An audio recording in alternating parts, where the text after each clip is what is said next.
20 টাকা মানে হাফ 20 টাকা, আর ফুল সর দুধের যে সরটা 100 টাকা, আর মানে সর ছাড়া কত? 50।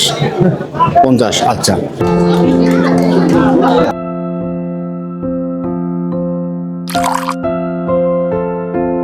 কেমন সুন্দর। তিনি একজন বাক প্রতিবন্ধী, কথা বলতে পারেন না। 5 থেকে 6 হাজার মানুষ এখানে প্রতিদিন বের করে, এবং বিশেষ করে সন্ধ্যার পরে এই জায়গাতে পা রাখার মতো জায়গা হয় না, এত পরিমাণ মানুষ এখানে চা খাওয়ার জন্য এখানে আসে।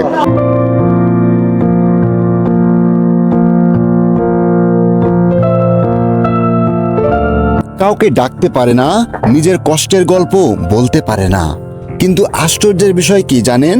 বাক প্রতিবন্ধী ছোট্ট এই চায়ের দোকানে প্রতিদিন ভিড় করে শত শত মানুষ। আমরা ঠিক মতো ভিডিও করতে পারতেছি না, কি পরিমাণ মানুষ এই রাস্তায় ছোট্ট এই বাজারে আনাগোনা করতেছে। না, মানুষ এখানে শুধু চায়ের জন্য আসে না, মানুষ এখানে আসে তার সততা, ইমানদারি আর জীবন সংগ্রামের জীবন্ত সাক্ষী হওয়ার জন্য।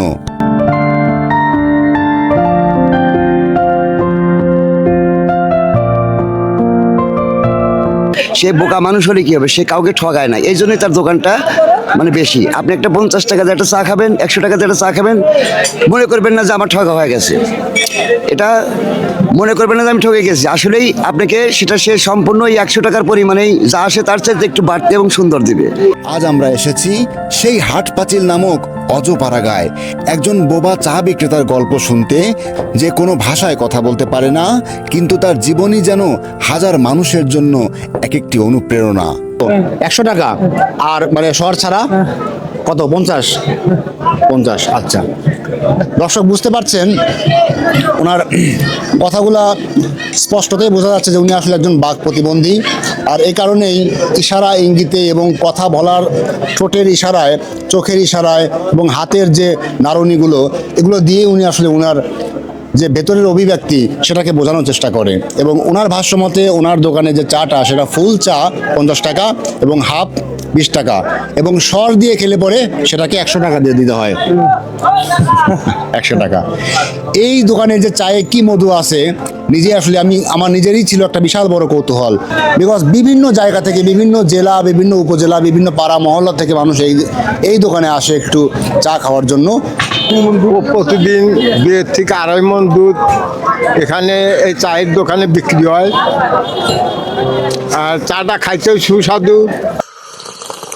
কেমন লাগলো? সেই চা শুনলে অবাক হয়ে যাবেন। প্রতিদিন প্রায় 2 থেকে 3 মণের দুধ জাল হয় এই দোকানে অবস্থিত 3টি সসপ্যানে। শুধু কি তাই, 15 থেকে 20 হাজার টাকার চা বিক্রি হয় প্রতিদিন এই দোকান থেকে। অনেকেই হয়তোবা ভেবেছিল এই ছেলেটির জীবন অন্ধকারে হারিয়ে যাবে, কিন্তু সে হারায়নি। সে বুঝেছিল মানুষ তাকে করুণা করুক, এটা সে চায় না। সে চায় নিজের পরিশ্রমে বাঁচতে, নিজের আলোয় আলোকিত হতে। দোকানদার তিনি বাক প্রতিবন্ধী হলেও তার হাতের যে চা সেটা কিন্তু অসাধারণের চাইতেও বেশি অসাধারণ। স্রষ্টা তার গলায় স্বর দেয় নাই, কিন্তু হাতে দিয়ে দিয়েছে জাদু।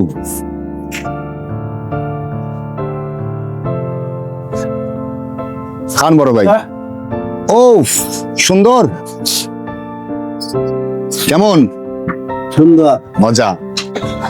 সে তার পরিবারটাই শুধু ডিপেন্ডেড করে এই চায়ের দোকানের উপরে, এবং তার ফ্যামিলিটা ডিপেন্ডেড করে। সে এমন থেকে নয় 15 থেকে 20 হাজার টাকা পর্যন্ত সে প্রায় পার ডে তার আয়, এমনও ছিল, এখন একটু কমে গেছে। প্রতিদিন 1 থেকে 150 কেজি দুধ বিক্রি হয়। এই দুধের চাগুলো সে বিক্রি করে, এবং এত সুন্দর সারা বিশ্বের মধ্যে মনে করেন এটা ছড়ায় গেছে সে এরকম কিছু। সততা এমন একটা উপাদান যেটা কখনো অর্থবিত্ত দিয়ে কেনা যায় না, এটা শরীরের মধ্যে থাকতে হয় এবং আমল করার বিষয় এটা।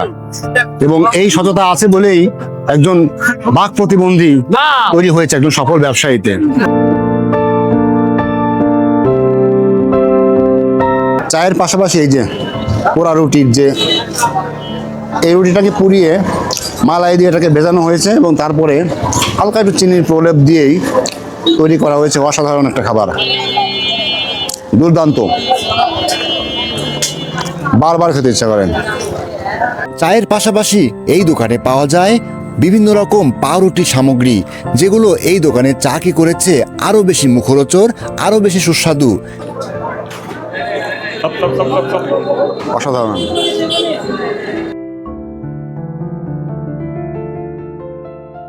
আপনাদের প্রত্যেককে এই দোকানের যে সুমিষ্ট চা, সেই চা খাওয়ার আমন্ত্রণ জানাচ্ছি, জানিয়ে ভিডিওটা আমি এখানেই সমাপ্ত করছি। পরবর্তী ভিডিওতে দেখা হবে। থ্যাংক ইউ ভেরি মাচ, ধন্যবাদ।